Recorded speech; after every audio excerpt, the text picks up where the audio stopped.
पंढरपूर नगरपालिकेचे नूतन मुख्याधिकारी महेश रोकडे यांनी शहरात अतिक्रमण विरोधी थेट कारवाई सुरू केली आहे। पालकमंत्री आणि जिल्हाधिकारी यांच्या आषाढी आढावा बैठकीत दिलेल्या सूचनांनंतर शहर आता अतिक्रमण मुक्त होण्यास सुरुवात झाली आहे। मंदिर परिसरानंतर शहरातील बाजारपेठ, स्टेशन रोड यासह संपूर्ण शहरातील अतिक्रमण काढण्यासाठी मोठ्या पोलीस फौजफाट्यासह जेसीबी व अतिक्रमण विरोधी गाड्या घेऊन मुख्याधिकारी थेट रस्त्यावर उतरले आहेत। जेसीबी चालवून अतिक्रमणे काढली जात आहेत, त्यामुळे पंढरपूर शहर आता मोकळा श्वास घेताना दिसत आहे। आषाढी वारीच्या पार्श्वभूमीवरती शहरामध्ये मुख्य रस्त्यावरती पालखी मार्ग असेल, प्रदक्षिणा मार्ग असेल आणि इतर सगळे मुख्य रस्ते आहेत, त्या मुख्य रस्त्यावरती होणारी गर्दी लक्षात घेता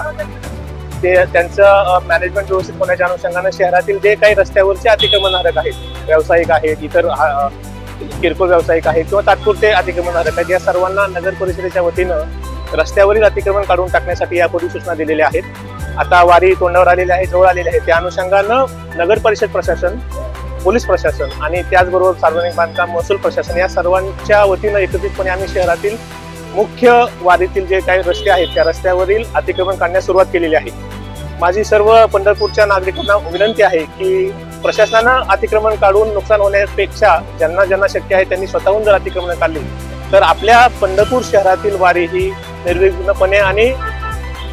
सुरळीत पार पडण्यासाठी सर्वांना मदत होईल। जर ज्या ज्या अतिक्रमणधारकांनी स्वतःहून जर अतिक्रमण काढून घेतलं नाही तर आजपासून प्रशासनाने कारवाई केलेली आहे आणि ही कारवाई अशीच अखंडित वारीपर्यंत सुरू राहणार आहे